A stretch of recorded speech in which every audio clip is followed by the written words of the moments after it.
The doors to the Viridian Tea House are open once more. Hello, everyone.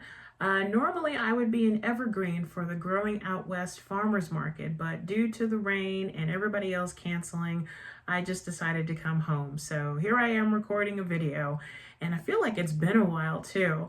But I do have some news about upcoming events this weekend. So Saturday, let me get my notes here. Saturday, I will be at the Finger Place Studio in Louisville, Colorado. That's an hour north of Denver. And it starts at 12 o'clock, but I'll be there on Saturday. And it is a pop-up event. I will be the only vendor there in addition to the craft store. So this is like a dream come true for me. I'm very excited. And I will have all of my tea and all the other goodies that I normally sell at the event. So once again, it's at the Finger Place Studio in Louisville this Saturday starting at 12. I think it's gonna run till like 4 or 5 o'clock, I'm not sure, but whenever I do my social media posts, I'll post the hours. And then on Sunday, I'm doing my Mutiny Market once again, but there is some sad news. So apparently the building that Mutiny Information Cafe is in got sold. And Mutiny is actually moving to Inglewood, which is where I live. And so it's great, but it's also kind of sad. And in terms of Mutiny Market, we are going to stay there until we either can work a deal with the new tenants of the building or they find a different space. So I think that's going to be late September. I'm not sure of the date. However, we will be there this weekend. I will be there Sunday, and the hours are from 11 to 5. So I hope to see you there. All right, so let's get to the books. Now, these two books couldn't be any more unlike. They are just so on the opposite ends of the reading spectrum, but both books I truly did enjoy for different reasons. So the first book I want to talk about, this is one book that I had seen at bookstores and just heard about over and over and over again for years. And then I finally got a copy and I kept putting it off and putting it off. And I said, you know what, just go ahead and read it. And I did. And every time I opened up the book, I was no longer in 2024 Colorado, but I was in the 1600s. And this is The Witch of Cologne by Tobsha Lerner. This was a fascinating historical fiction read. Truly, truly was. And let me read the inside of it for you. A time of peril. The Inquisitor, Carlos Vicente Solitario, charges a young Jewish midwife, Ruth Bas Alazar Saul, with heresy. Ruth may be the daughter of the city chief's rabbi, but this is no protection against the Inquisition's accusations. A quest for justice. Detlef von Tennen, nobleman and canon, cousin to the archbishop, suspects that something other than religion drives Solitario to persecute Ruth. Determined to ensure that justice is done, Detlef joins the investigation and finds his passions fully aroused by Ruth's impressive intelligence and darkly exotic beauty. Two Hearts' Desires. All her life, Ruth has thirsted for knowledge, despite the price she paid by concealing her gender and being cast out of her father's house. Her faith sustained her through all, even the attentions of the Inquisition. Then, in the very heart of danger, God blessed her with the greatest love she had ever known. And I saw where this said, for people who love the Thornbirds or the Red Tent, you will enjoy this book. And I do have to admit that is very true. I've never read the Thornbirds. I saw the miniseries, but I read the Red Tent. And yeah, it does follow along those two lines. You can tell that Tobsha Lerner did a ton of research because, like I said, when I opened up the book, I felt I was in the 1600s. Like I didn't think, oh, I'm actually still here in Colorado. I was like, no, I'm in the middle of it all, right down to the clothing, right down to the stench and the filth, right down to the vulgar terms and the vulgarity of some of the characters and how they had sex. And I will admit, the sex scenes were, Clutching My Pearls, very well written. I really enjoyed that too, but I got a little bit bogged down with all the history. It was like, okay, I get it. Can we just, okay, more history. Okay, I love history. Don't get me wrong. I'm a history buff, but it just seemed just a little bit too much. But other than that, solid story. A couple of places where I thought, really, this is really happening right now? That doesn't make any sense, but I'm just gonna go with it. But overall, The Witch of Cologne by Tobsha Lerner does receive 4 pots of tea from Viridian Tea House.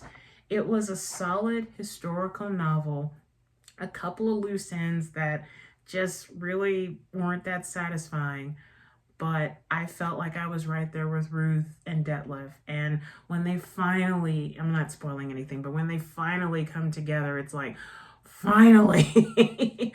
But the scene was incredibly hot. And, you know, you have your good guys, your bad guys, and people who are just ruthless. And I just feel so sorry for Ruth. You know, I know 1600s to be a Jew in Europe was not exactly the greatest at the time, but she was so intelligent and so progressive thinking, and she only wanted to go further. But because of her religion, because of her gender, you know, she was limited. So she did what she could do, like they said, dress up like a boy. But I truly enjoyed this ride, and I will be looking for more books by Tobsha Lerner because the woman, she can just write. She really can write. And about the author, let's see. So originally from London, where she trained to be a sculptor, Tobsha Lerner has lived in the United States and Australia. Lerner has written for radio, television, film, and the theater. Her plays have been performed at theater festivals in the United States, Australia, and Scotland, and she has produced 3 short films. Lerner's short story collection, Quiver, is an international success, which I did look up on Amazon, and it's a ton of erotic short stories, and I'm like, buy that now. The Witch of Cologne was a bestseller in Australia and has been released in Germany as well as in the United States. Tobsha Lerner is working on a new novel, and I do know that she has a number of novels out right now. I did check the libraries, and I think I was able to check out a couple of them, but yes, The Witch of Cologne, if you were into historical fiction, books dealing with witches, well-written erotic scenes, and just overall excellent storytelling. The Witch of Cologne, you cannot go wrong. And if you have read The Thornbirds or The Red Tent, you will love The Witch of Cologne. So many thanks. So going to the opposite side of the reading spectrum, this author I have adored for many years because he is part of a fantastic writing team. And I've actually returned to their series, and I think I'm on book 3 right now. I think it's like 20 some odd books in this series, and they never run out of material to write about. But not only do they have that one series, but separately, they have their own singular works. And this book, Chrysalis by Lincoln Child, was phenomenal. It really was. I love tech thrillers. Love, love, love, love that stuff. So this is actually, I think, book 6 in this particular series. So let me read the dust jacket for you. Let's see. The highly anticipated new thriller from #1 New York Times bestselling author Lincoln Child, centered on a dominant tech company, Chrysalis, whose groundbreaking virtual reality technology is about to redefine the way we live and possibly introduce a catastrophic danger to the world. Let me just say, I got really scared and I thought, oh my God, this could really happen. I'm just waiting for this to happen. Like millions of people, Jeremy Logan, famed enigmologist. I don't know if I said that right. Enigmologist, that's it, enigmologist, an investigator of the unexplained, has grown to rely on his incredible new tech device, a slim wearable unit called the Venture. Made by Chrysalis, the global multi-billion-dollar company, this small optical device connects people in a stunning new way, tapping into virtual reality for the first time on a wide scale. When Logan is summoned by Chrysalis to investigate a disturbing anomaly in the product's visionary next-gen rollout, he is awed by the true scope of the massive company, as well as its head-turning campus nestled in the foothills of Connecticut. Logan also quickly realizes that something in Chrysalis' new technology is very wrong and could be potentially devastating. When a series of unexplained high-profile deaths occur, Logan realizes the danger is far greater than he had imagined. But what is the danger and where is it coming from? And even worse, is there time to fix it? In Lincoln Child's wildly inventive new novel, with a riveting finale unlike anything he's ever written, high tech comes to life along the myriad dangers it poses, making for one of Child's most infectious, entertaining thrillers to date. And about Mr. Child, he's a New York Times bestselling author of Full Wolf Moon, The Forgotten Room, The Third Gate, Terminal Freeze, Deep Storm, Deathmatch, and Lethal Velocity, as well as co-author with Douglas Preston of numerous New York Times bestsellers. He lives in Sarasota, Florida. So yes, Douglas Preston and Lincoln Child are known for the Pendergast series. I just love Aloysius Pendergast. Love him. And I read some of the books many years ago, and then I just kind of dropped off, but I've returned. But I also like Douglas Preston's singular works and also Lincoln Child's works. So like I said, Chrysalis is number 6, I think, in the Jeremy Logan series. But this was so much of a tech thriller that I thought, okay, I've got to start from the beginning. I want to know more about Jeremy Logan being an enigmologist and how he deals with the unexplained. So with Chrysalis, I'm not going to give anything away. I'm going to give this as bare as possible. The deaths are unexplainable. Jeremy Logan is invited to Chrysalis, and there it's a realization that technology has so far surpassed mankind's designs on it.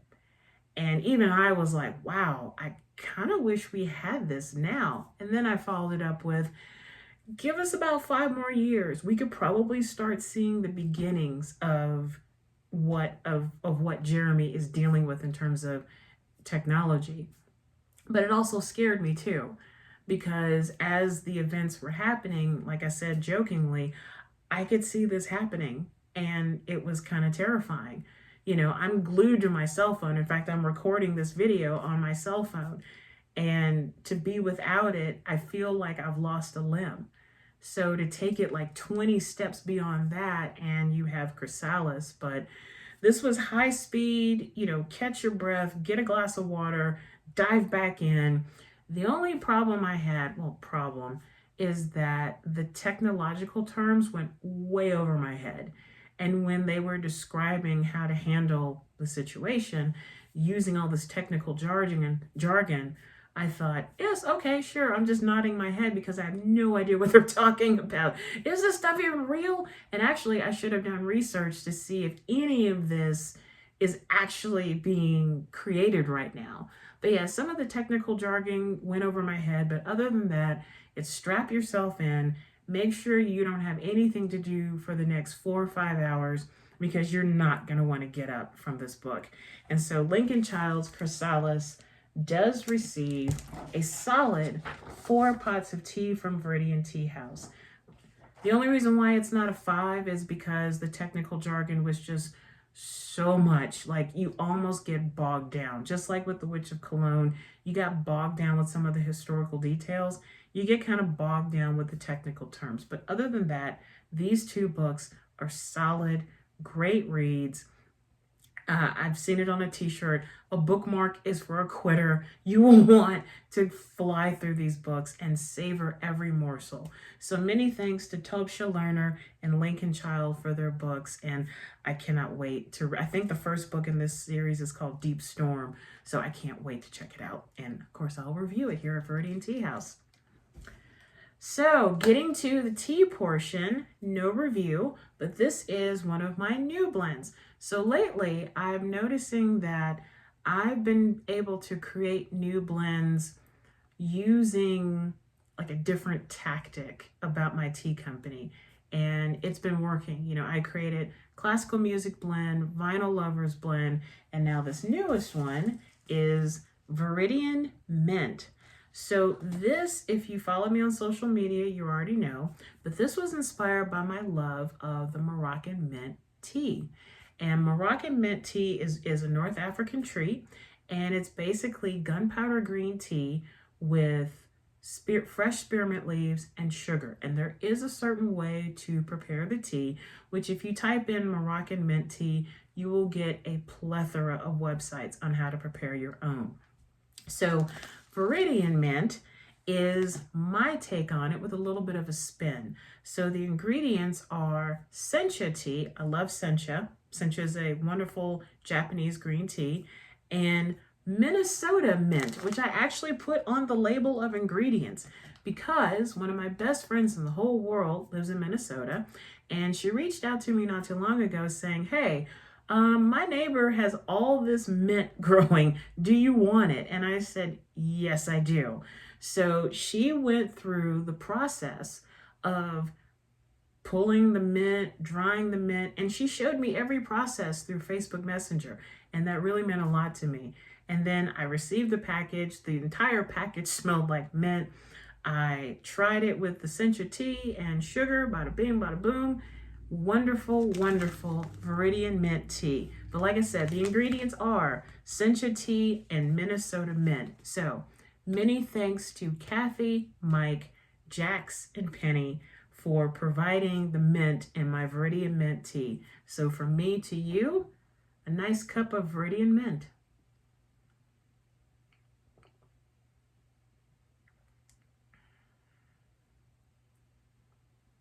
That is delicious.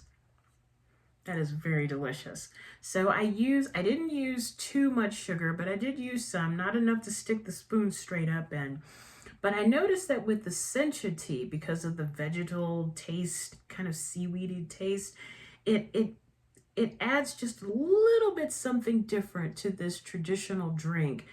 But it still, I think, holds true to the Moroccan mint tea. This is refreshing. It's quite lovely. And I could just drink this pretty much all day. So there are only 2 times where I will drink tea with sugar. That's when I make an Earl Grey or when I drink Moroccan mint. Those are the only 2 times. Otherwise, I'll either have nothing, a little bit of honey, or just a bare hint of stevia. I do like stevia. It's not too bad. But yes, you can get large regular bags and sampler size bags of Viridian mint tea through my website, viridianteacompany.com. And if you can't find it, you can find it on the profile page of Viridian Tea House, or you can just reach out to me and say, hey, I can't find your website, and I'll send it to you. But yes, I do have regular size bags and sampler size bags ready for you to enjoy. And that brings us to our tea and water breathing meditation. If you're new to this, welcome. This is all about focusing on our breath. We're just going to take a few seconds out of our day to focus on the breath. And we're not going to focus on a particular picture or image or sound or anything like that, just the breathing. If you find your mind wandering, just pause that thought, mentally tell yourself thinking, allow the thought to go on without you being involved with it. Find yourself in a comfortable position. You can either sit down like me, lay down, stand up, walk, whatever. But make sure that wherever you are, you have a glass of water or a cup of your favorite tea with you. So if you're ready, let's begin.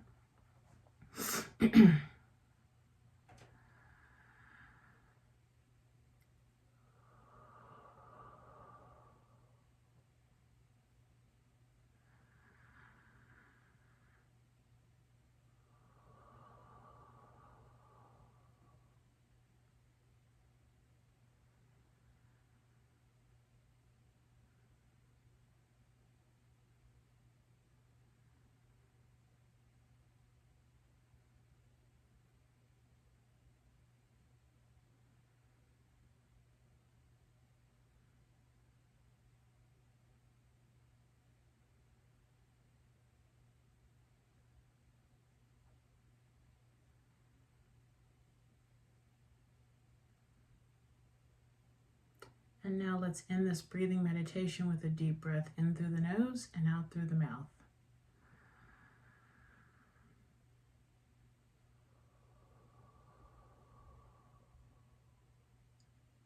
Slowly open your eyes, or allow your eyes to come back into focus.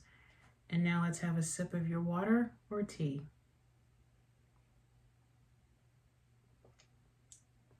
Very refreshing. So that's all I have for today. Many thanks to the authors Lincoln Child and Tobsha Lerner for their wonderful books. Many thanks to Kathy, Mike, Jackson, Penny for the Minnesota Mint to make, did I say Minnesota? Yeah, Minnesota Mint to make Viridian Mint tea. And to all of y'all for watching these videos, I really, really do appreciate it. And as always, take care of yourself and each other. Raise your teacup high, and remember that to drink tea is to enjoy life.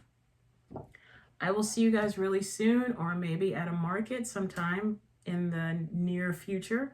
Bye for now.